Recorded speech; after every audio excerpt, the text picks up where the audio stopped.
Good evening, everyone. This is Ari Copel with Shattering the Matrix. And tonight, my guest is James Bartley. We're doing part two of the Reptilian Takeover. And if you haven't heard part one, you can definitely catch it on this channel, along with other wonderful interviews with great guests like Eve Lorgan, who just happened to have been on the show last week. And she did part one of the alien manipulation series, which, again, it's a fantastic information with respect to how the aliens and all that kind of ancient civilizations tend to be manipulating humanity. So, James, thank you so much for joining me today again. Thank you, Ari. I'm pleased to be here. Absolutely, absolutely. So tonight we have a great show, audience. Just want you to know that James is prepared to go really in depth into a lot of this information. And today we're going to be talking about probably alien technology and that type of thing.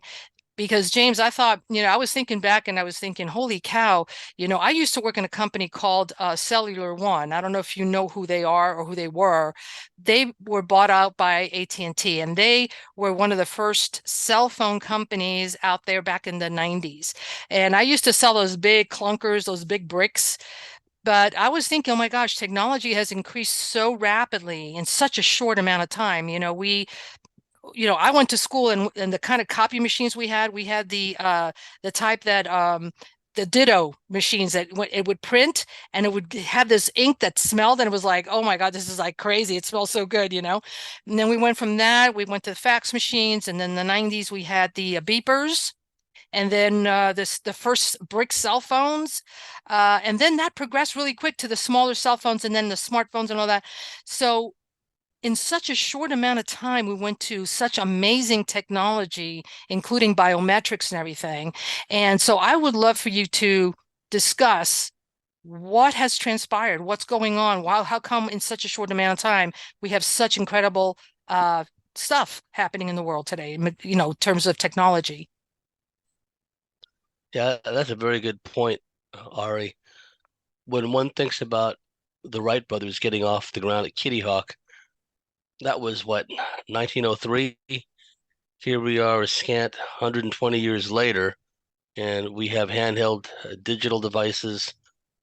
We have the Internet of Things. We have the nanotech and the graphene and everything else that made up the ingredients of those so-called treatments, et cetera, et cetera. Miniaturization, microization, if that's a word. So not only has the technology progressed by leaps and bounds exponentially, if one asks me, but they managed to shrink it down to nano level. It wasn't a new invention, nanotech and miniaturization, advanced technology, if you will, has been prevalent throughout the cosmos. There have been many civilizations uh, before ours that had reached the capability to develop interstellar travel, interdimensional travel, even. So I think what we're seeing, and it seems to have gone under the noses of people or over their heads, but they don't realize that this technology, it's a double-edged sword. We see the baneful effects of this, where there was a case in San Diego a few years back. I think I can't remember if it was during the lockdowns or not, but this guy was walking along uh, these cliffs, these sea cliffs in San Diego, and he was looking down at his phone and he just stepped off the cliff and plunged down to his death. Oh my God. And then today, you drive around and you see people of all ages, especially kids, walking around with their noses stuck into their digital phones or digital devices, and they're heedless of their surroundings. Exactly. A few years back, this is before the lockdowns, my family and I were driving along, and this is when the big craze with, oh, what was that Japanese? It was in some kind of anime thing where people had their laptops and iPads and they were chasing after all these um, anime type uh, avatars and icons. It was almost like a 3D thing where they would look on their digital devices and there in front of them was some kind of animated figure, and then they would chase after these things. And we saw when we were driving by a guy with a laptop, this is a grown adult, run headfirst into a utility pole, holding a laptop because he was chasing after something. And we've heard stories of people running off of piers and whatnot. So, point being is that the technology has developed uh, exponentially, and it has served to be a link in the chain of this oppressive system. One could make good use of such technology. You always hear people say, well, I mean, why don't we just stop subscribing to Netflix and other types of streaming mediums because of the negative agenda they serve. Well, that's all well and good, and I understand that. But there are other things that one can see on such channels which one could develop some greater understanding from. So it's how one uses the technology, it's how one uses the capabilities we have around us. And there's no doubt in my mind that the alien technology that was uh, recovered over time through various means has helped to develop this oppressive system that we're under. I read a story online. There's no way that I could verify the authenticity of this, but it related to a story of, I can't remember if it was Steve Wozniak, Steve Jobs, or both, where they were provided alien technology and they weren't told what it was. They were given technology and encouraged to make of it what they could. And this harkens back to the Philip Corso story, the day after Roswell. For those of your listeners that may be familiar with the story, you know what I'm talking about. But for those that don't remember or haven't heard about the story, the late Lieutenant Colonel Corso worked in U.S. Army Research and Development under General Arthur Trudeau, and Lieutenant Colonel Corso was tasked with seeding industry and the research and development centers with alien technology, much of it derived from the recoveries in and around Roswell in July 1947. The benefit to the Roswell event was that the craft blew up in midair and had strewn debris over a large area of ground, debris and technology that would likely not have been able to uh, be acquired had it not blown up and spread debris all over the place. So, we're talking about the tin foil with the tensile memory, not tin foil, but material that has been likened to tin foil, but not really. It was super strong. It couldn't be cut, couldn't be bent, couldn't be burned. It had some strange properties, like you could fold it up or roll it up into a ball and then open the palm of your hand and it would flatten itself out, et cetera, et cetera. And many people, both at Roswell in New Mexico, as well as at Wright-Patterson Air Force Base, where a lot of the material was brought to, have discussed the properties of some of the material that was gathered. Getting back to Philip Corso, when he was part of Army Research and Development, he was tasked with seeding industry with this technology, not telling them the source of it, just saying, here, make of it what you will, take out patents on it, make a fortune on it, whatever. And the possibility strongly exists, in my view, that later down the track, when the Apple people, Wozniak and Jobs, in that story that I read, when the same thing happened to them, when they were provided technology and they was told, here, do what you will with this. Yeah. Well, it seems that they have, and we see the painful effects of that, right? Again, everything in moderation. I have this thing on my phone where you can activate this. It tells you your screen time. Every week it'll say, well, you've used your iPhone 20% less last than last week. You've had a total of 2 hours and 30 minutes of actual usage time on your phone, and that's a good monitor, right? Some people are just so addicted to their digital devices, they suffer what amounts to withdrawal symptoms if they don't have their phones and iPads and laptops. So, point being is that a lot of this derived from the recovery of these alien craft, and not only through crash retrievals, but also through the deliberate shoot down of craft. And it must be understood that just because these craft can get here from who knows where, and I don't believe they travel in a linear mode at or near the speed of light. I think that they have other means to get here. We must remember that in other star systems, most of them are binary and multiple star systems. Ours is somewhat unique in that it's a solitary star system. We do have what may be unlit stars at the edge of our solar system, but we only have one active star besides Nibiru. That's that second star Besides system Nibiru. that's moved in. Hmm. I'm satisfied it's there. That's a whole nother story, but it ties into what we're talking about. Point being is that in these other star systems where there's binary or multiple star systems, there are materials and elements that are naturally occurring in those star systems which cannot be found here. And those naturally occurring elements enable them. I mean, if you look at what's happened on our planet, the mining of uranium, the fissioning of uranium, the uranium isotope U-235, and then out of that, the creation of plutonium-239, that's through uranium, which is the heaviest known element on Earth. Now, Right. what if on these other star systems they have other elements which are far beyond the capabilities and properties of uranium?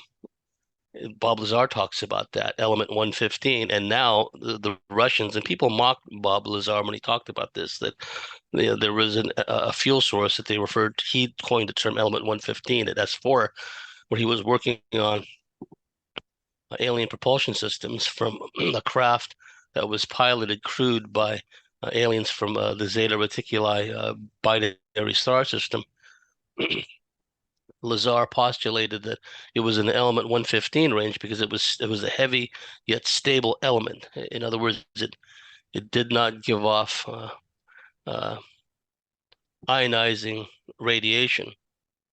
Well, the Russians have since synthesized in a lab what amounts to element 115. So we now have that on Earth. Okay. And Lazar said, I can't remember if he was told that they had 70 kilograms of element 115, but there was a significant amount of it given to them or otherwise acquired by the aliens that provided the craft at S4. So we're not only talking about the acquisition over time of alien technology, and let me just complete that point. Some of these craft, they come to grief. Like anything in our mechanical universe, they're subject to breakdowns. They're subject to flaws and defects. The one of the eyewitnesses at Virginia, uh, right at the onset of that major event in Brazil, where these aliens got loose on the ground, the military, the fire department, the police cordoned off the whole huge areas of Virginia, Brazil, and a military individual actually captured one of the loose aliens at Virginia. He died subsequently, very shortly after, from a super bacteriological type infection. Well, that's an example of if it can happen at Virginia, it can happen anywhere. Oh, And one of the sure. witnesses who saw the craft before it came to grief said one whole side of it seems to have exploded from the inside. That's what he said. He said it was a cigar-shaped craft, and then he looked at it, and when it kind of turned, one whole side of it was messed up, as if it was either hit by something or it had A some kind of internal malfunction. explosion, Hmm. Yeah. a malfunction of some kind. So the point being is that these craft may be able to traverse tremendous distances in the cosmos and may even be interdimensional as a capability, but it doesn't mean that they're subject to breakdown. You always hear these people say, well, if they're so advanced, why do they keep crashing? And this is really an ignorant statement considering how many alien civilizations are here, how many have set up long-term bases here. And I would be willing to venture that throughout the cosmos, in different planets, which are objects of interest to various alien civilizations, you will likewise find crashes and alien technology debris in a lot of planets throughout the cosmos. It just happens that we have so much alien activity here because we're here. We're repositories of souls. There's a lot of minerals here, which the different alien races desire. So if they have a permanent presence here, there are so many craft here. Yes, these things will come to grief. They will crash of their own accord. And I must say, well, when I was in, to give an example, to draw an analogy, Mhm. when I worked for Naval Air Forces in communications, Commander Naval Air Forces, U.S. Pacific Fleet at Naval Air Station North Island, I became privy to the fact that there were a number of military aviation crashes throughout the CONUS, continental U.S.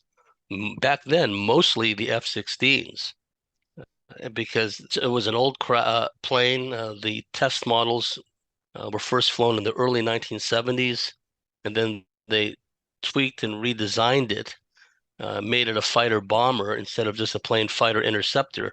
And the plane the airframe just was not sturdy enough to handle all these add-ons, turning it into a fighter bomber instead of simply a fighter plane, fighter interceptor, and it made it very unstable.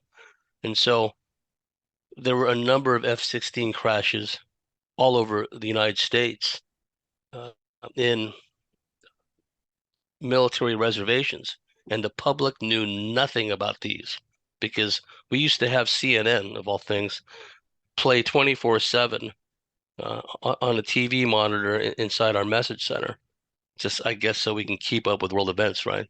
And we were very conscious of the fact that when these F-16s crashed, especially, no one knew about them. So if these F-16s were constantly crashing all over the place, mostly on military ranges or remote places in the continental U.S., and the media never caught on to them, these retrievals and the deaths of these pilots and what have you. Well, is it any wonder that they're not aware of all these crash retrievals of alien craft and the shoot downs of these alien craft? And for some time now, they've been using advanced directed energy weaponry.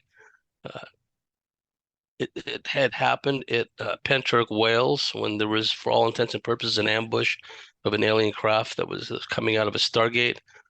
We have cases in Long Island where Brookhaven National Labs, there seems to be a directed energy weapon there that they've used to shoot down craft, perhaps the one that crashed at South Haven Park in Long Island, which brought out federal firefighting units, hazmat radiation crews from Brookhaven, came out there to retrieve the craft and cordon off the area before the local firefighters even got there. There was a shoot down in Mauritius Bay, Long Island, that involved a directed energy weapon, and my friend Leah Haley was actually on board an alien craft as an abductee when it was shot down by a directed energy weapon of some kind at Eglin Air Force Base, which is one of the Air Force's major weapons testing areas. So, and then when the military retrieval team came to, retrieve the craft and the living and dead aliens, they found Leah with a massive headache, staggering around on the beach, and they retrieved her along with everything else, took her Wow. out to a naval vessel offshore. So not only did they come down of their own accord, but sometimes they're shot down.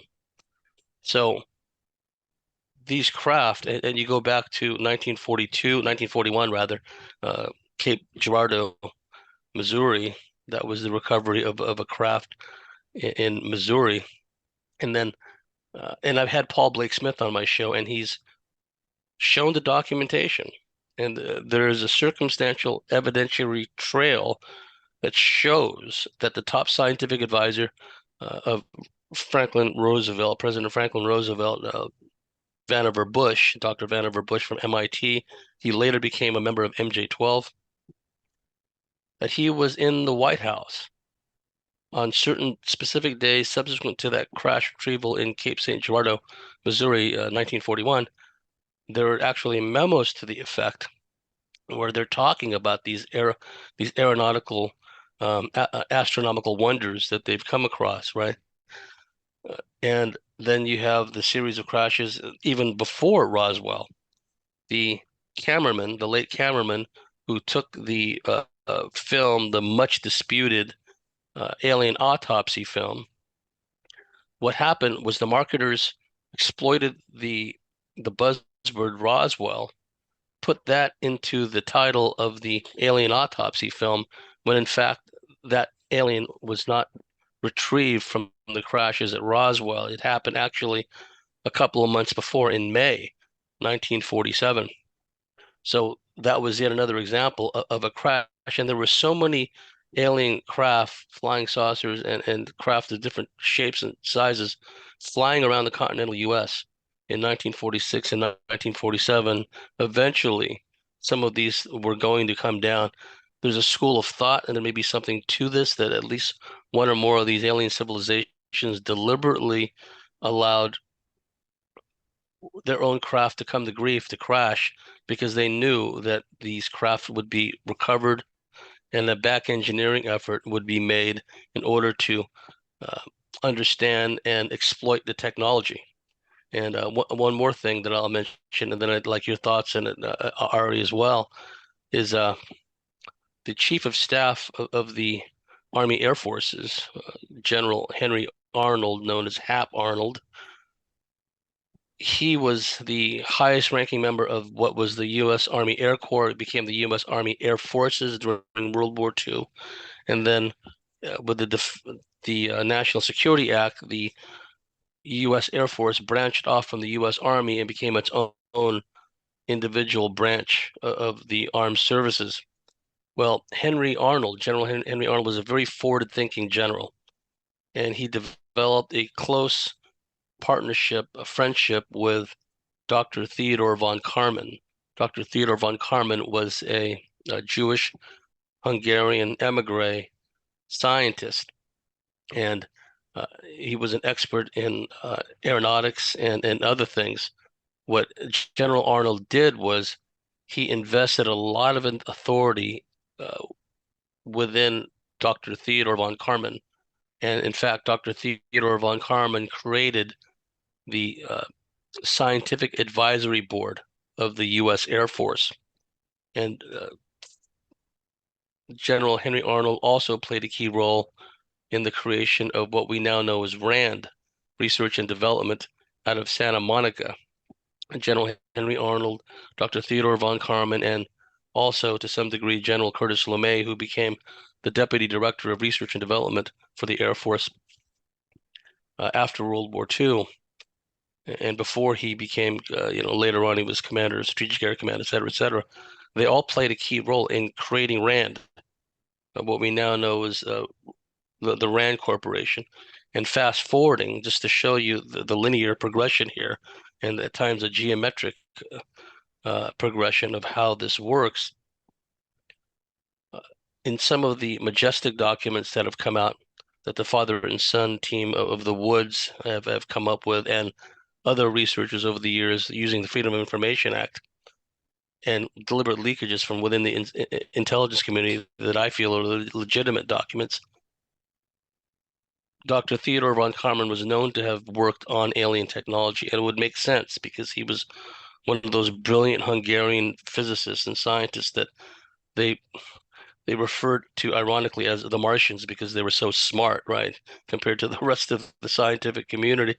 So Dr. Theodore von Karman, he was the main figure behind the creation of the Jet Propulsion Lab in Pasadena. Everyone talks about Jack Parsons, but Jack Parsons was an underling of Dr. Theodore von Karman. Dr. Theodore von Karman far outranked him, and he was a close crony, like I said, of the Air Force Chief of Staff, General Henry Arnold, who was succeeded by his friend, General Carl Spaatz, who was the Chief of Staff at the time of Roswell.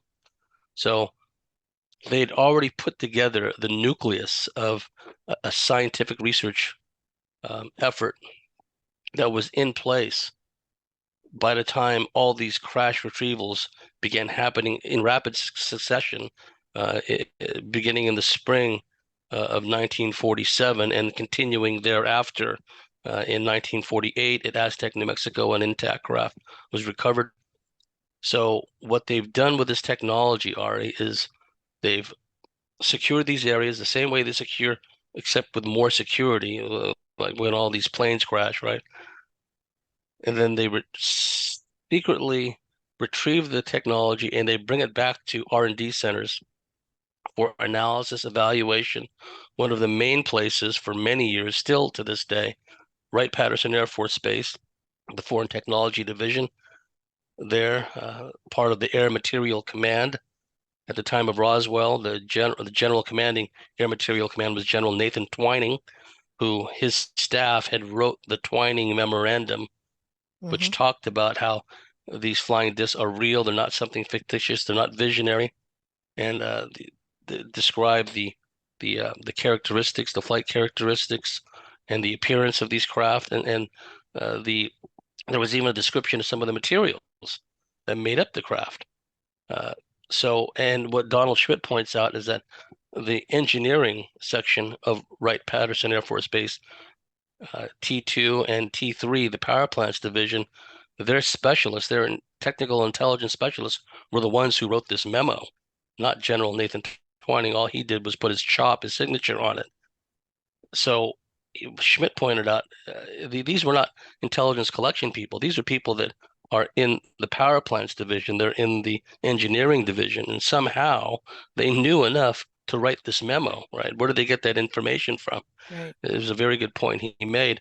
And so Wright-Patterson Air Force Base became one of those key centers where this technology was brought to. So we have eyewitnesses at Roswell and other crash sites who describe some of the material, and then we have eyewitnesses and testimony from people at Wright-Patterson Air Force Base who describe the same material, who describe alien bodies being brought in, and then decades down the track, we have people like Leonard Stringfield, the late great Leonard Stringfield, an Air Force intelligence officer in World War II, who developed a number of sources within that formerly worked with the military, the Air Force, contractors, what have you. By the time 1979 rolled around, Leonard Stringfield had 50 separate individual sources who told him about crash retrievals of alien craft, having seen alien bodies at certain military facilities, particularly Wright-Patterson Air Force Base. Hmm. And if memory serves, Leonard Stringfield says, according to his sources, by the time 1966 rolled around, there was, I can't remember if the figure was 16 or if it was 30, but at any rate, there was already a substantial number of alien bodies at just the Wright-Patterson Air Force facility, alien bodies. Okay, Wow. so the information is there. What Donald Schmitt pointed out, and the reason I bring Donald Schmitt up, he's coming out in an interview on my show. The great Donald Schmitt, one of the original Roswell researchers, and uh, he points out that this technology was housed there at Wright-Patterson for many years, still to this day. When there are alien crash retrievals anywhere in the world, and the American military is there to either retrieve the technology and bodies or bring it back, they tend to bring it back still to this day to Wright-Patterson Air Force Base. So I know that was a mouthful, Ari. So whatever you want to add or ask about that. Yeah, I have a couple of questions because you brought up a lot of great information. So the material, right, that they're retrieving from these crash sites and whatnot, and then they're taking that information, that technology, and reverse engineering. So how are we getting that material here on Earth? I mean, I'm assuming that the aliens, whomever they are, I don't know what star systems they're coming from, have certain materials that they're getting from their systems, and therefore they're able to travel from point A to point B being us, let's say, using their materials. How are we getting the materials to be able to reverse engineer it here? Because reverse engineering means a technology, but what about the material? Isn't the materials a major component in that? So are we using our own materials, and how is it working that we're able to do that? I mean, I'm a little confused with that. Bob Lazar pointed out that from his perspective, reverse engineering meant taking a finished product, in this case, alien technology, and breaking it down, tearing it apart, if you will, in order to understand how the various components work together. And then utilizing Earth-based materials because of the availability to somehow create a fusion between the alien technology and the unique properties of the alien technology, and marrying that, combining that with Earth-based materials to create a similar product.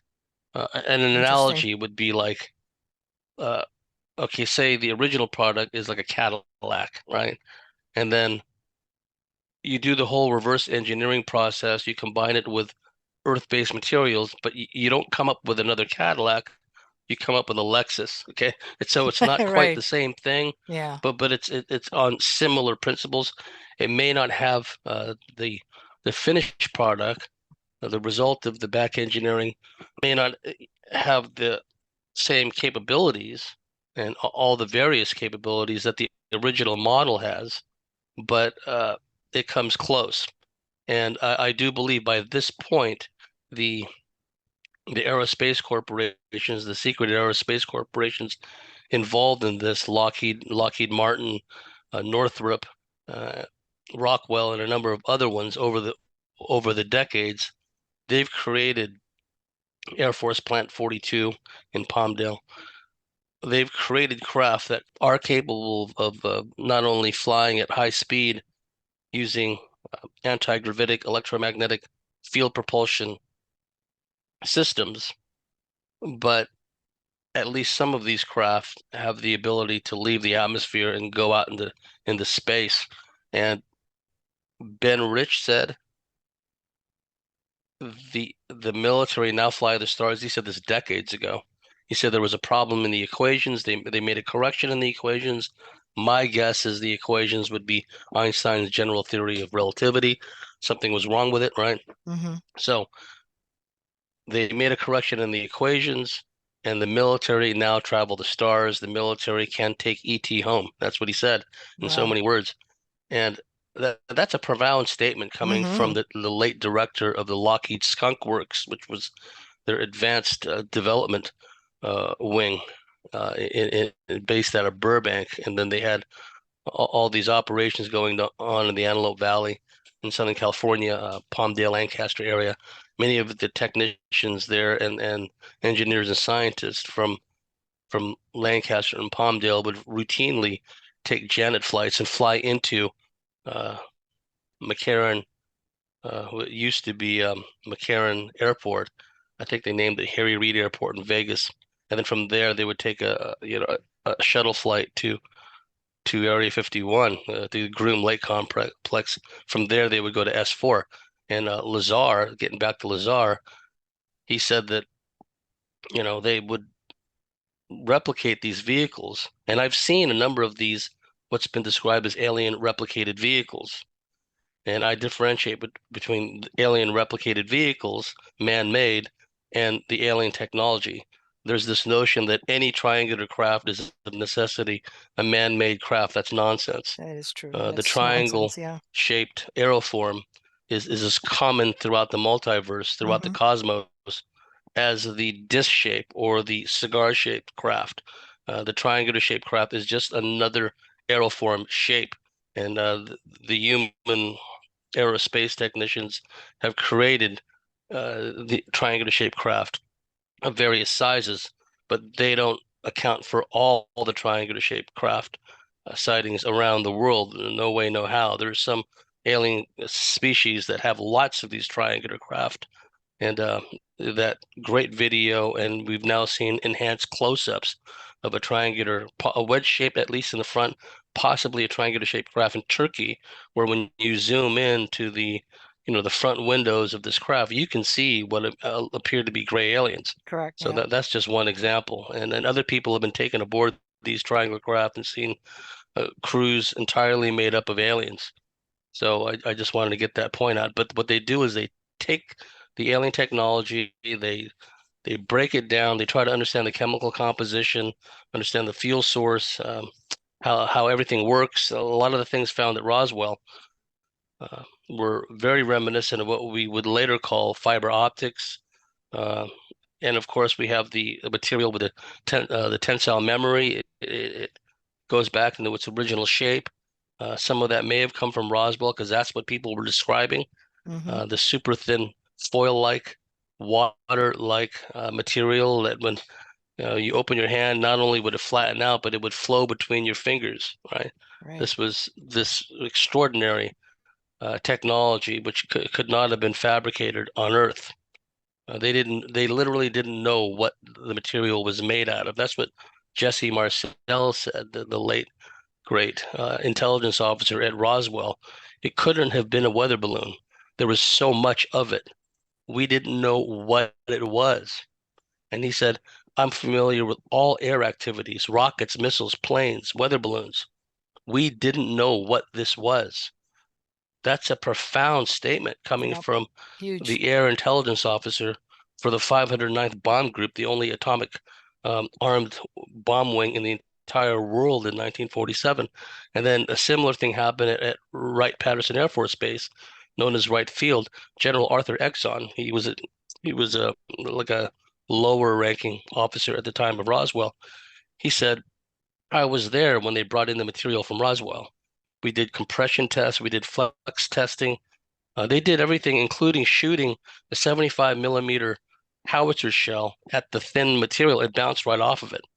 They also used a sledgehammer on the on the thin foil. It bounced right off it. Didn't even leave a mark on it. Hmm. So we're talking about material that had otherworldly properties, and let alone the alien bodies. And there was a living alien, at least one living alien that survived the crashes at Roswell and that had been seen by a number of people, including the lieutenant governor of New Mexico at the time, who almost had a nervous breakdown. He happened to be at Roswell, Walker Army Air Force Base, doing some kind of ceremony when all this happened, and he was in one of the hangars where they brought the bodies in, including the living alien, and he almost had a nervous breakdown upon seeing it. Other people have seen the living and dead aliens, but in some of the majestic documents is a key point to understand for people. In that official documentation, I'm satisfied it's legitimate. You have to look it up yourself. They talked about the possibility of using these alien bodies in a prospective biological warfare program because they had already determined at that early stage that there were viruses, there were pathogens, there were things different about these bodies, which made them a potentially useful, viable basis for a germ warfare program, right? And in some of those majestic documents, they talk about how some of the people in the special engineering detachments, SEDs, that they came out of Sandia Base. Sandia Base was where they uh, finally they assembled the atomic weapons, and then from there they distributed to the various uh, weapon storage areas, right? And these technicians, SEDs, special engineering detachments from Sandia, some of them died from exposure, either touching the aliens living or dead, or exposure to the radiation or whatever from the craft. Hmm. And this is something we hear of again and again. I said that military guy in Virginia, a poor guy, he jumped out of a vehicle, wrapped his arms around a little ET, dragged it back to the car, and then within a matter of days, he succumbed to this horrific infection. So they'll even weaponize Wow. this contagion capability. That's just how they roll. But I hope I answered your question there as far as the Oh, back engineering is concerned. absolutely you did. And I've Yeah. seen some of these back engineering craft, like I was saying. But anyway, yeah, please continue. Yeah. So do you feel that maybe these alien crafts are probably using portals? Some people may even, actually they've said that they may be using the sun as a portal. Do you think that's a possibility as their way of travel? And if so, do you think that our reverse engineering technology has been able to achieve travel using portals as well, or do you think it's just regular, traveling without using portals? And if so, where have they gone to? Like how far have we been able to travel using this technology? I believe they do both. They find a way to traverse the great distances between star systems. The the technology that Bob Lazar worked on at S4. S4 is about 15 miles south of Area 51, the Groom Lake complex.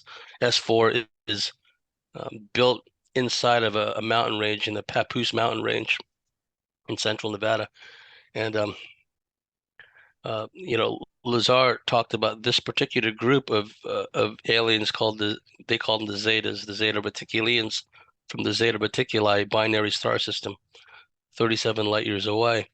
What they do with the gravity amplifiers that he was familiar with, and his specialty was working on the gravity amplifiers and also working on the fuel source that powered the craft, right? The power system.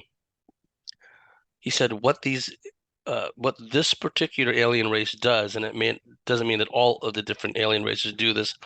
That's just what this particular alien race does, because of the fuel source element 115 that has very strong uh, uh, gravitational properties. He talked about the gravity A wave and the gravity B wave, and what they do is they set the craft on its side and they aim the three gravity amplifiers arranged in a triangular pattern beneath the craft. They aim it at a distant point in space. They activate it, and then what it does is it pulls that distant point in space to them. And then once it pulls that distant point of space to them, they simply turn off the gravity amplifiers, three of them working together, and then they're suddenly in that star system. So they didn't have to travel there in a linear mode. They simply, to use a Star Trek term, warp space. Yeah. So they brought it to them instantaneously, and now they were part of that system. No one else gets affected. I mean, every time they power these things up, you and I don't seem to be affected, right?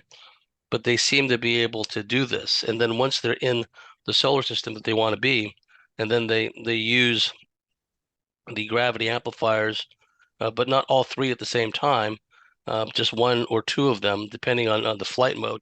So that's how they get here. That's just one example. And when we talk about alien treaties, and I use the word plural, treaties rather than treaty, everyone talks about this treaty that Eisenhower made with aliens, at least as far back as 1954, if not sooner. It must be understood that there were survivors in these numerous craft. Every time there was a survivor from one or more alien civilizations, that begat a dialogue, a liaison between the secret Earth government, in our example, the secret US government components that make up this system, and an alien civilization, because each one of those survivors from a particular alien civilization represent a liaison with a distinct alien civilization. If the stories that came out of Holloman Air Force Base are to be believed, I have no reason to doubt them. And depending on the source, it happened either 1964 or 1968 or both. A deal was struck whereby the military would return certain alien bodies to certain alien groups. So they actually filmed the arrival of these alien spacecraft at Holloman Air Force Base, New Mexico, and alien bodies were returned to the aliens, and then they flew away. So that to me is an example of a parlay, an example of a liaison, a connection, if you will. So an understanding is made with one or more alien races. A treaty of sorts is made whereby we keep, and the aliens play a large part of the secrecy as well, not just humans, but the uh, secrecy is imposed upon the whole subject. It allows the aliens to do what they want to do in return for imposing the secrecy and in return for allowing a certain percentage of the human population in America in particular, but also allied American nations, allowing certain ET groups to essentially abduct people and then return them. For that, the military, the humans would get technology, and with the technology came technicians, specialists, to help in the back engineering. Because what we have from testimony over and over and over again, going back decades now,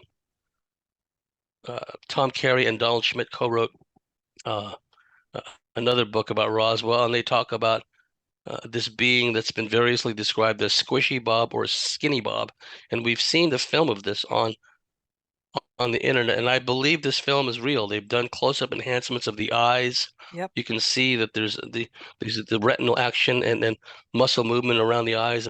I mean, this is a real being, and there's more than one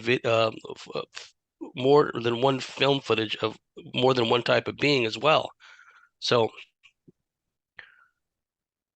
these Air Force cadets were taken to they were actually going through a Air Force course at Montgomery Air Force Base in Alabama. They were flown to Wright-Patterson Air Force Base, where they were taken to a special facility where they saw a living alien, which some describe as Squishy Bob, some people call it Skinny Bob. Uh, there's a special habitat that was set up at Los Alamos to house one or more of these aliens. And then over time, my belief is this back engineering effort, remember, it grew out of this uh, scientific advisory board for the United States Air Force, and particularly the Joint Army Navy Research and Development Board, which underwent a number of name changes to the to what we now call DARPA, Defense Advanced Research Projects Agency, out of the Pentagon.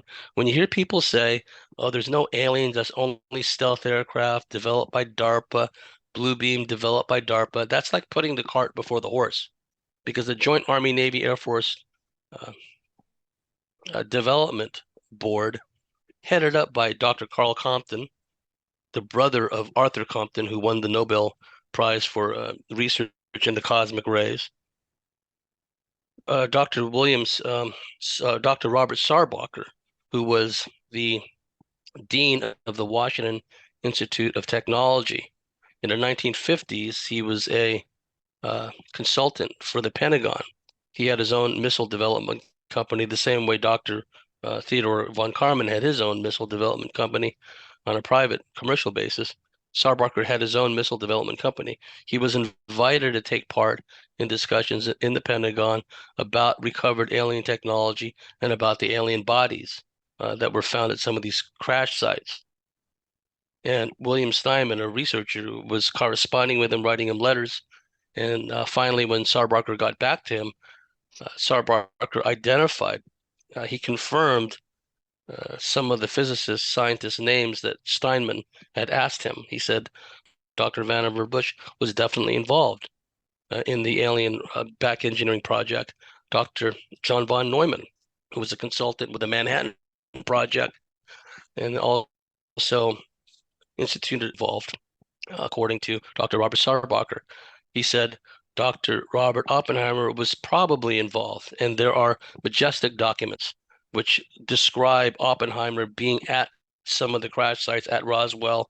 And then, according to some of Steinman's sources, uh, Oppenheimer was also present and boarded the craft recovered in Aztec, New Mexico in March 1948. Okay.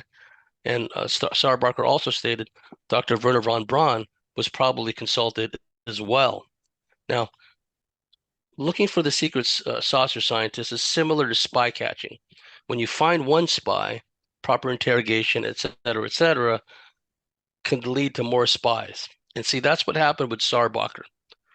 He said he never took part in the discussions at Wright-Patterson Air Force Base, the aforementioned, because he was too busy with his own missile development company, right? But he was a consultant at the Pentagon.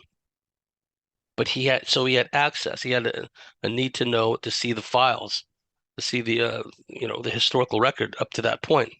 Now, when he also mentioned Werner von Braun, that to me that was a key point, because according to Clark McClelland, a former NASA consultant, NASA scientist who was involved with space launches and what have you.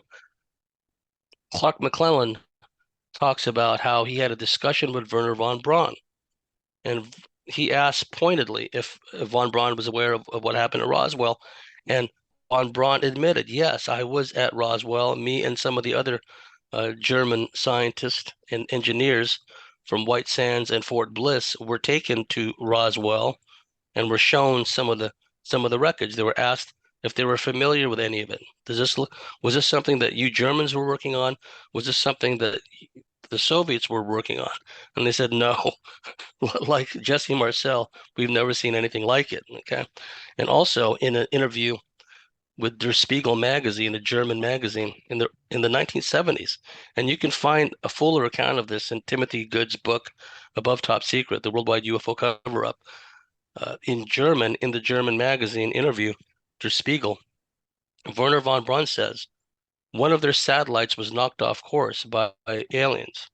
And he Yeah. said, and I'm paraphrasing, but this is essentially what he said, we are currently in negotiations with these aliens, and in a few months' time, we'll know more. Okay, so in the early 1970s, von Braun was strongly implying that not only were aliens responsible for disrupting some of their missile launches and their satellites being placed in orbit, which we know has happened. Hmm. Robert Jacobs was at Vandenberg Air Force Base when his crew was filming the rocket launch, which was disrupted by UFOs. We know those things go on. So point being is that the one person, and I'm not going to besmirch the character or the integrity of a deceased person, but everyone in the surface community world always goes back to Carol Rosen, who was an assistant of Dr. Wernher von Braun. And according to Rosen, she said that the last card they will play is a fake alien invasion, right? Now, according to Dr. Wernher von Braun, well, maybe von Braun told her that, and maybe he didn't. We'll never know because Carol Rosen is the only source saying that, and she's deceased now. Okay. Now, but at the same time, we have the testimony from Clark McClellan of what Dr. Wernher von Braun told her. We got the interview of Dr. Wernher von Braun in Der Spiegel magazine. We have the testimony of Dr. Robert Sarbarker saying that in all likelihood, Wernher von Braun and the other paperclip scientists were invited to take part in the study of the wreckage recovered at Roswell. And even in private interviews, von Braun was quoted as saying, "When we get to Mars, we will find ancient ruins there." So now, is that necessarily mutually exclusive and contradictory to what Carol Rosen said? Not necessarily. People in the public eye that have access to a lot of secrets routinely say disingenuous things, Yeah. i.e., they lie. They do this all the time. The aforementioned Dr. Vannevar Bush was the original member of MJ-12. He was asked by a reporter because there was a huge UFO sighting wave going on in America at the time. He was asked if flying saucers are real and if aliens were visiting. And Vannevar Bush answered in one word, impossible, right? But we know that he was speaking out of both sides of his mouth because he was deeply involved in the alien back engineering recovery effort. So it's not unusual for Wernher von Braun, if he in fact said these things to Carol Rosen, that the final card they're going to play is a fake alien invasion. And again, we only have her word to go for it.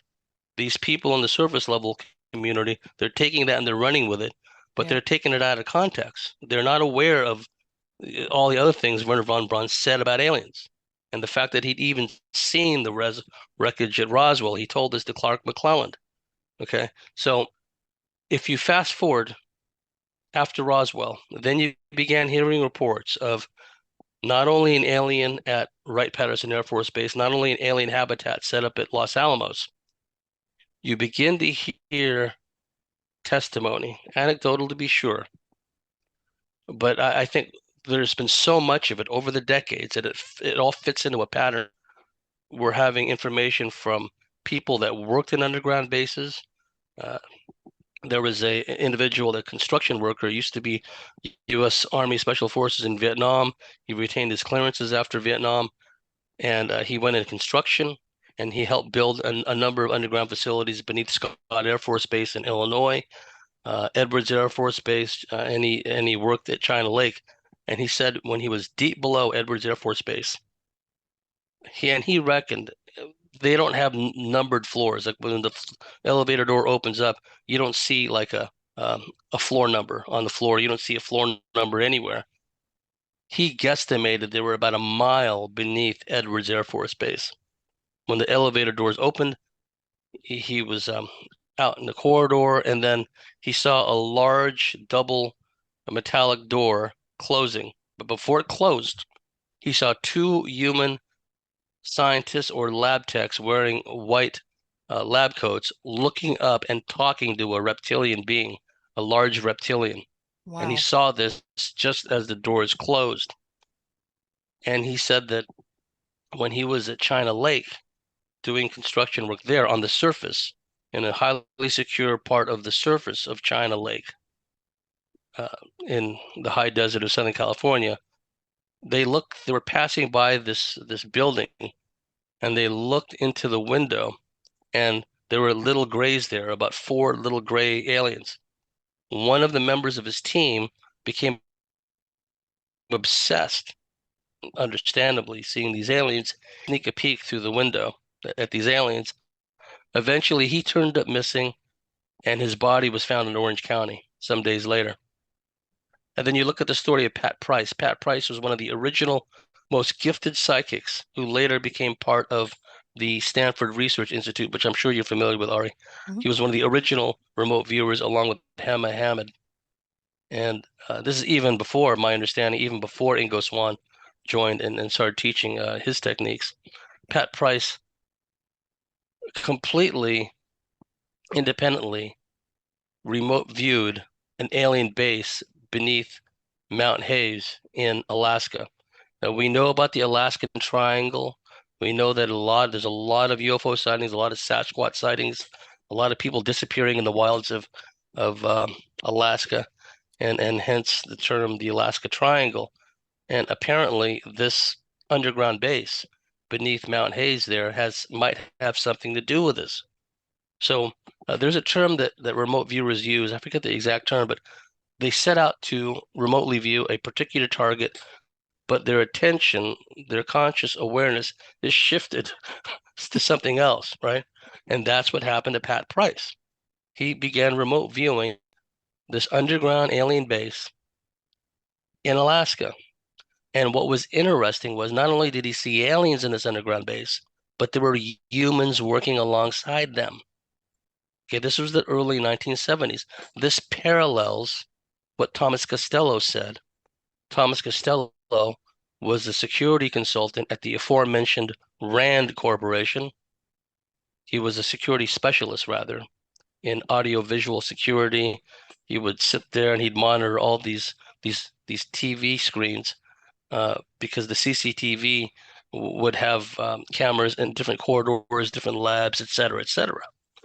And when Thomas Costello became aware of what was really going on at Dulce, Dulce was a joint alien human operation. It was part of the Department of Energy. Okay, the Department of Energy was the post-war successor to the Atomic Energy Commission was a civilian post-war successor to the Manhattan Project. There was kind of a split off. You had Sandia Base, the Armed Forces Special Weapons Project at Sandia, and then you had the Atomic Energy Commission. Now, after the Atomic Energy Commission, there became the Department of Energy. And you hear these comments at people on the internet, the Department of Energy, what are they all about? Are they just about, electricity? Are they like a power company? No. They're they develop weapons of mass destruction.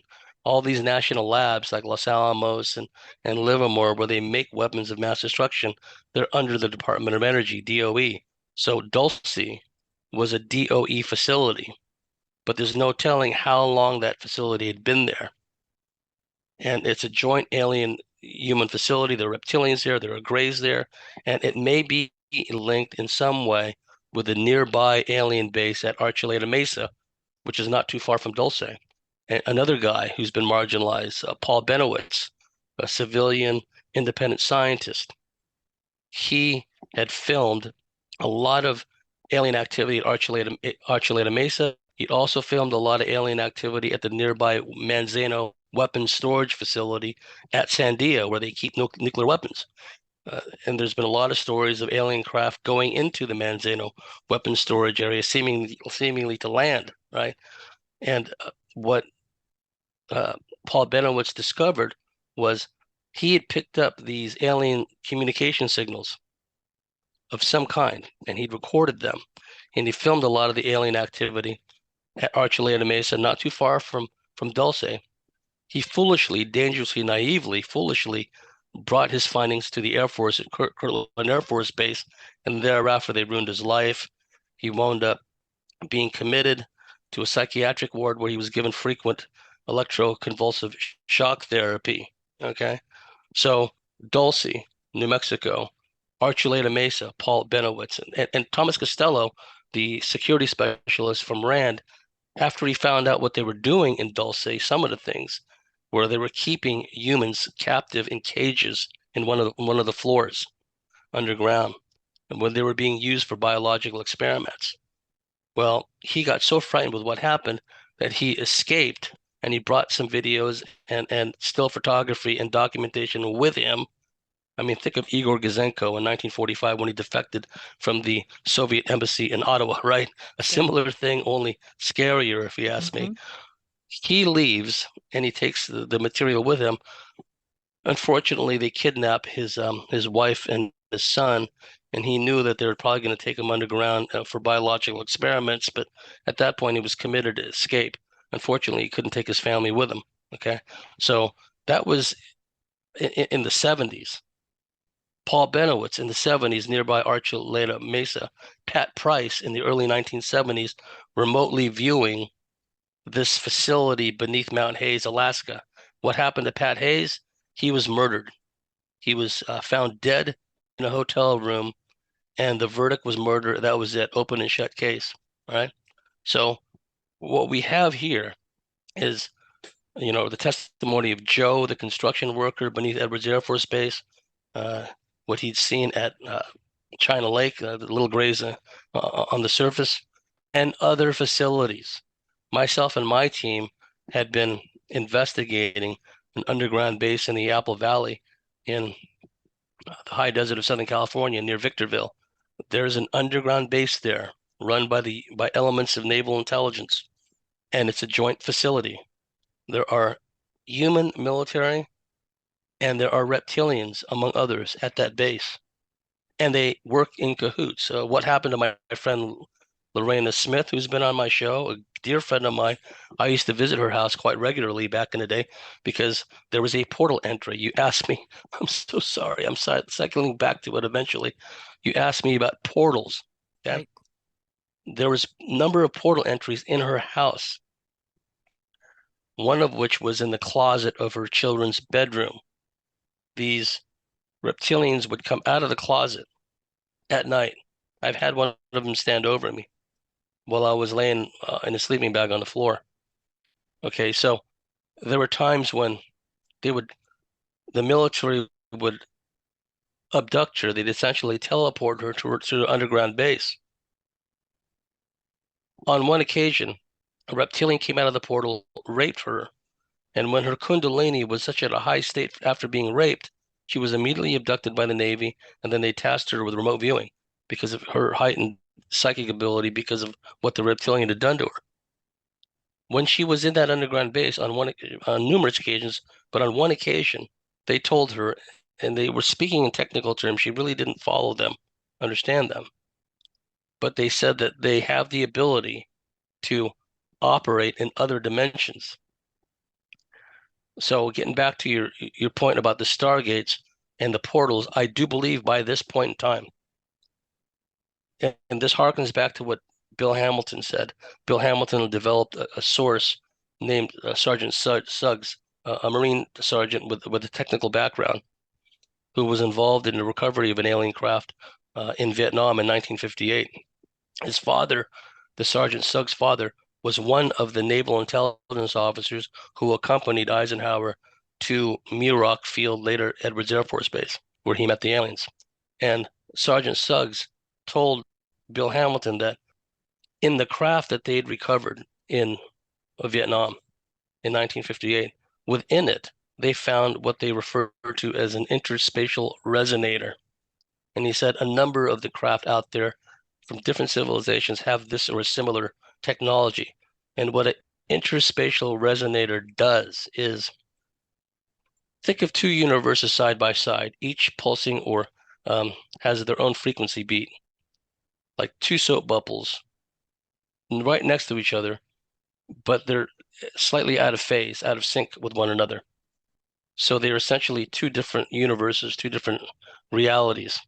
What the interspatial resonator allows the crewman to do on a craft is adjust the the resonant frequency of their craft and all the occupants within it to synchronize with another dimension, another universe, another plane of existence. Sure.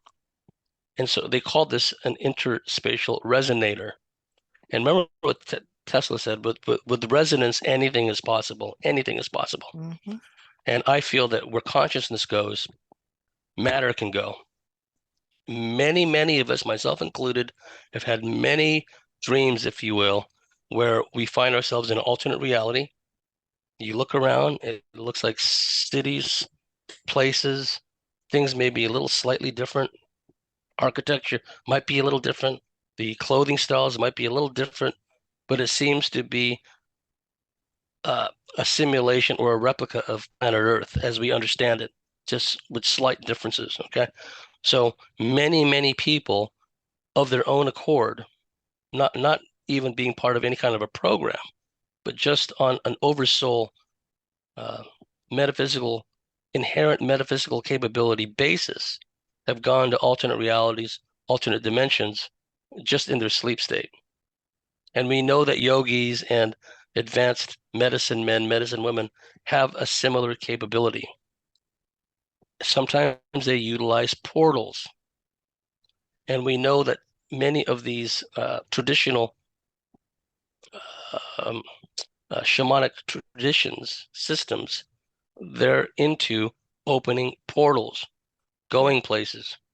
We know that these deep, dark, satanic cults have a similar capability where they, through one means or another, ritual sacrifice, whatever the case may be, they open portals to allow other beings in or to go places. And so we see this replicated in these deep black aerospace projects where they open portals and they go places. And these stargates are called jump gates in some circles. And I've heard different descriptions where some of them are literally like you see in the Stargate TV series or movie, where they walk through a gate and they go somewhere else. Um, the late Bob Dean, and I have no reason to doubt Bob Dean's story. Robert Dean, he was a command sergeant major, probably familiar with the story, the assessment shape headquarters in Paris. Anyway, he was giving an interview along with the late Colonel Wendell Stevens, and they tried to defame Wendell Stevens, tried to say he was a pedophile. No, he wasn't. That was just a lie. He was a great researcher, but he had under so much pressure, he recanted a lot of his stuff. That's a whole other story. But in an interview that Bob Dean and Wendell Stevens gave together, they said one of their sources was an Air Force colonel who said that there's a room at Groom Lake where you step in through this portal, lack of a better term, and you wind up instantly at Pine Gap, Australia. Wow. You look at what some of the I was talking about the native cultures, the shamanic traditions, the ability to open portals, etc. We know that certain cryptids can do this as well. Some of these cryptids, some of the Sasquatch, perhaps some of the dogmen, and others, they have the means to come from other realities and they come here to hunt or whatever. They densify into our reality Just like I talked about the interspatial resonator a moment ago, these cryptids, some of them, they're familiar with the worldwide portal grid, for lack of a better term.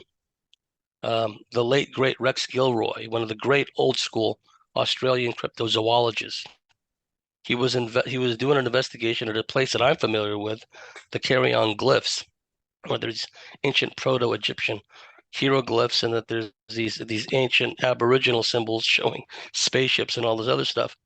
It's a real archaeological site, which they've tried to say over and over was just a hoax, but it's not.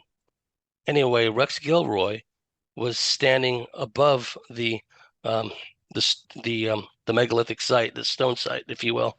I don't know if it was megalithic, but it's pretty old. And he said, and when he was standing above this site, a portal opened up in midair. A large, what they call a yowie here, a Sasquatch, stepped out of it. And momentarily, Rex Gilroy and the yowie were looking at each other in a state of confusion. The yowie, this is in midair. Wow. The That's yowie crazy. turns around. Yes, the yowie turns around, goes back into the portal closes up. There's recent testimony from, I don't know how recent it is. The story came up recently from the great Jorge Martin of Puerto Rico, once again, one of the all-time great researchers. One of his sources said that um, near El Yunque, which is a major alien base, the military is well aware of it, there in the rainforest in Puerto Rico, there was an alien craft that showed up that seemed reluctant to go into the El Yunque forest area for some reason. Maybe it was an intruder. Maybe the aliens resident there were hostile to it and maybe would open fire on it or something. So the eyewitness, he sensed that there was some reluctance on the part of the crew to move the craft closer, but it did move closer into El Yunque, at which point it started getting shot at by these light beams, right? So the craft takes evasive maneuvers. In the process, it opens up a portal and it shoots through it and disappears, right? I have a friend who lives north of me, about 20, 30-minute drive. And she says that there are portal areas, stargates in the sky. And she's been driving along and she's seen a large cube-shaped craft just come out of like a hole in the sky. In the case of Pintrick whales, I think this was 2016, either there was a known stargate in that area, or there was sensors that picked up the possibility that a stargate, a previously known or unknown stargate, was starting to activate. And so, in all intents and purposes, an ambush was set up. There was a military plane that was circling that Pentrick area for a few days before the craft came out. By the time the craft came out of the portal, the Stargate, it was a large pyramid-shaped craft. There was already a military force waiting to ambush it. So either the sensors picked up Mhm. the activation or the imminent activation of a known or previously unknown portal, or the military got a tip off because of this treaty thing we're talking about. Because it's not just a treaty with an alien race singular, it's whoever or whatever civilizations are behind that one race, right? So we're talking about treaties. And being the junior partner, clearly to me, that the humans, for all intents and purposes, are the junior partner, although there are probably efforts to branch out and get out from under the alien wing, if you will. For at least at the outset, the humans would definitely have been the junior partner in all these operations. Now, I've just talked about um, the high desert, Southern California, but there have been many, many other places throughout the world where people have talked about being taken underground or to a secure, remote facility on the surface, and they've seen aliens and humans working in unison together. And it's more than just one alien race that's at these facilities. So we're talking about by this point, a global sub rosa subterranean joint alien human operation at work. Certainly in Puerto Rico, that is ongoing. We don't hear any of this stuff in these congressional inquiries, none of this stuff. Donald Schmidt pointed out they waited till all these Roswell witnesses were dead. And it must be understood because Donald and I were talking about this. Uh, the constituents, the New Mexico constituents that were pressuring um, Congressman Stephen Schiff's office in New Mexico to open an investigation on Roswell, many of the constituents that were pressing him to do that were Roswell witnesses. There were firsthand Roswell witnesses that were asking their congressman to open up a Roswell investigation. Congressman Stephen Schiff, being a man of integrity, did that. He got the General Accounting Office to open an investigation. He kept getting stonewalled, but he had a bulldog tenacity. Stephen Schiff did. He kept pushing hard, wouldn't take no for an answer. Even when the Air Force came out with another bogus Project Mogul explanation, that wasn't good enough for Stephen Schiff. He kept pushing. Suddenly, Stephen Schiff dies of a fast-acting cancer. Okay, and Donald Schmidt and I talked about this. That one moment he's pushing for a reopening of Roswell, the next he's dead. And the only connection between the two is Roswell. And the constituents were asking Schiff to open the investigation. So you're seeing this trail of, Paul Benowitz committed, electroshock therapy, Pat Price murdered and found dead in a hotel room, who inadvertently remotely viewed an underground base operation in unison with humans beneath Mount Hayes in Alaska, the Alaskan Triangle. Dulce, the investigations I've done, the investigations many other people have done, that there is an ongoing human alien um, operation going on, and it's off world too. It's not just an underground back end engineering operation, and they're not just working on technology as we understand it. Some of the work that was being done at Dulce, according to Thomas Costello, even back then in the 1970s, the aliens were involved in trying to understand and exploit and utilize not only human consciousness, but what we call the soul. There were actual, uh, I wouldn't say experiments at this point. It's far beyond the experimental stage. We're well into the operational stage with these aliens and their medical practices upon humans, as well as the manipulation of the soul. We know that we can get abducted consciously. Our consciousness can be abducted out of our bodies. And for all intents and purposes, our souls can be abducted. So all that was going on. And then you fast forward to all these treatments that were rolled out the last few years.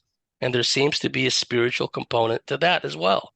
There seems to be an element of soul catching, if you will, with at least some batches of these treatments.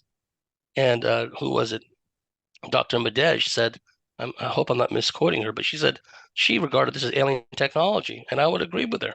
Mhm. Nanotech, the graphene, the little hydra thingies, and they're so small.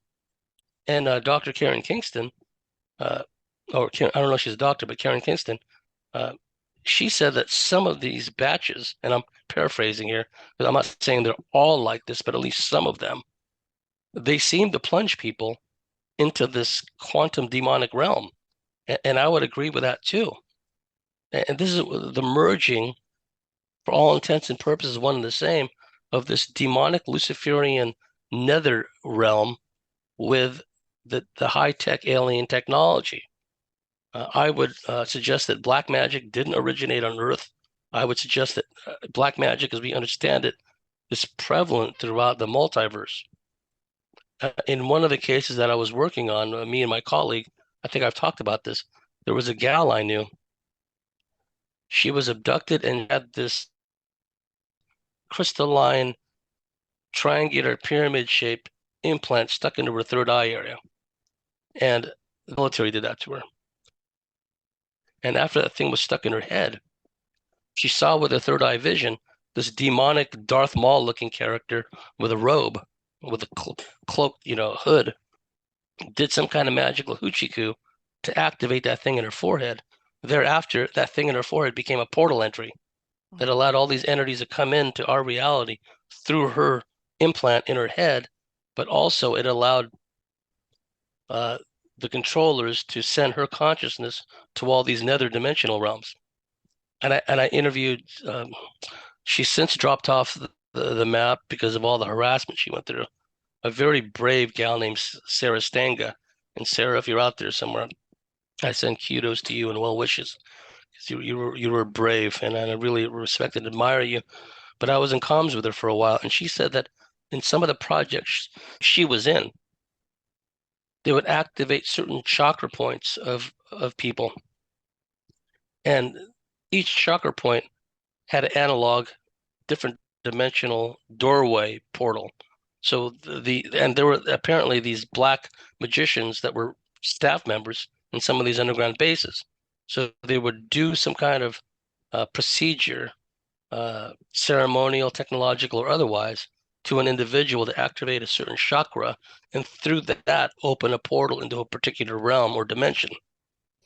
So they are quite advanced by this point as far as opening portals, going into other dimensions.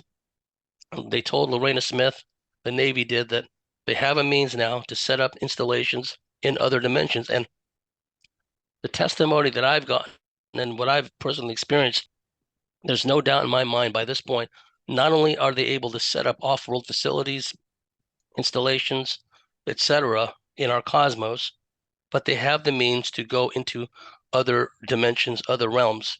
Probably has something to do with that interspatial resonator technology that I talked about earlier. But there's, I hate to use the term, but there's more than one way to skin a cat. I'm sure there's more than one way to gain access to one or more other dimensions. So um, I know that was a mouthful, Oh but no, that's unbelievable stuff. I mean, I'm just like letting you speak because you're the man with all the information right now. We need this information. And for the few minutes that we have left, because I know you have things to do, what is the end game? I mean, what is the purpose behind all of this? I know that, for the humans, they have their end game. They have their goal, whatever that goal is, whether it's technology, power, whatever it may be, conquering maybe other systems, other dimensions. What's in it for these reptilian, alien life forms that are here now? Why are they working with us other than to find out a little bit more about the human being and their soul and what's their goal? What's their end game? we are on the cusp once again of these celestially driven cyclical cataclysms. The various alien races, secret societies, what have you, they're aware of these celestially driven cataclysms that are coming back, and so they're working towards a timetable. They have to get everything lined up and done before that huge reset happens, not just to Earth, but to the whole solar system once again. Could be related to Planet X, the so-called Nibiru system, could be something else. These celestially driven cataclysms could last for hundreds or thousands of years. It's not an overnight thing. So they're pushing up against a timetable. So they know there's going to be a vast culling of the surface population, not just of humans, but of all animal life in general. We see just in the Younger Dryas impact event, just all kinds of animal extinction events where the bones of the fossils of animals are just split and shattered, and just something terrible happened, which caused this horrific cataclysm. It's changed the climate. You talk about climate change, changed the climate of the whole world, and that's happened a number of times. So we're on the cusp again. So what they decided, in my view, this is my intuitive feeling, is look, it's going to happen anyway.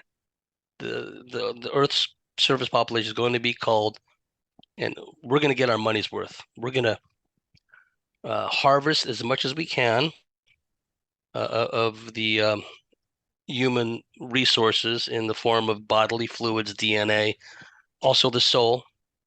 And I believe that these treatments, so-called, that have been rolled out the last few years and continues, is part of that agenda where they're going to cull as much as possible the surface population to make us more manageable, because there is a consciousness awakening to some degree, and they want to cull the population as much as possible through wars and background increase in radiation, et cetera, the treatments, et cetera, and then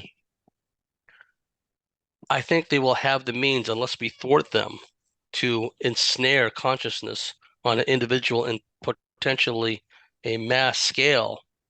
And we all seen shows like movies like Tron and whatnot. It's my worry is that somehow they capture, and I know from personal experience, and many others have talked about this, they can abduct your soul, they can abduct your consciousness, they can abduct your astral body. The military can do this now, but certainly the aliens can. So I think that the end game involves potentially ensnaring all these souls and keeping them in some kind of, I don't know, cloud or some kind of supercomputer or what have you for purposes. One can only speculate the purpose behind that. They're going to leave enough people in physical embodiment, but they'll be borged out. They will be automatons essentially, and just smart enough to run the machines and the computers, maybe keep them around for sexual sadistic purposes, whatever the case may be. Because a lot of these alien races are sadistic, they're bloodthirsty, they have nothing but disdain and contempt for humanity. In fact, they see humans as a food source. See, the difference is we don't hate and despise cows, even though many of us are still meat eaters, right? they, a lot of these alien races, the reptilians in particular, they have nothing but disdain and contempt for humans, even though they see us as a resource. And that's what the people are describing in the underground bases, and some of them. There's a huge uh, human processing plant operation going on underground, and this explains in part all the people disappearing in the parks and the forests. David Politis talks about this, but I'm just taking it a step further. This is what my mentor Barbara Bartley called the processing plants. David Eckhart has been down there. He's seen this. One of my other guests, Sashida, has seen this. Others have seen it. What's troubling to me is, and this harkens back to Dulce, there are human security personnel, human scientific personnel at these underground facilities run by aliens that are where the humans are being harvested. So there are humans down there collaborating in this effort. And why should that be a surprise to us? Because we see the offshoot of that on the surface with the global human trafficking, etc. Point of relevance is that they see us as a resource. So they're going to extract everything out of us, including our consciousness, our souls, or what passes for it, and use it for some unspecified purpose because they know we're going to have a huge reset cosmically. And so they're going to get their money's worth before that happens at our expense. And so it's up to us to stop that from happening. I'm shocked. I Uh, mean, it's not like I, don't know this, but and then hearing it from you again, it's just like it's almost like like a dagger is hitting my heart, It's like how are we gonna survive something like this is beyond my comprehension, honestly. I just don't know. and I would encourage your listeners, go within. Uh, There should be, well, within us, a functioning BS detector. If there's anything that I've said that doesn't resonate with you, ask yourself why first. Is there a knee-jerk kind of program response? Uh, the internet is being scrubbed of this information. The only way you can find this nowadays, really, is from other people who've done similar work. Okay? So I have not lied about anything since I've been on here on this show, and I make a conscious effort not to lie because these issues are far too important to fib about, right? There's nothing glamorous or sensationalistic about this. I don't see myself as a super soldier. I want to survive this. I want humanity to survive and to thrive and go back to the stars whence we came. We're suffering from planetary confinement. That's another issue where we've just been subjected to this oppression. All the real technology has been kept from us and used against us. Okay. So anyhow, Ari, once again, thank you so much No, thank you. for allowing me. I appreciate you coming on the show. And where can the audience find you again, James? So in case You they can want to. find me at thecosmicswitchboard.com, and I also provide consults if you're interested in exploring some of your experiences.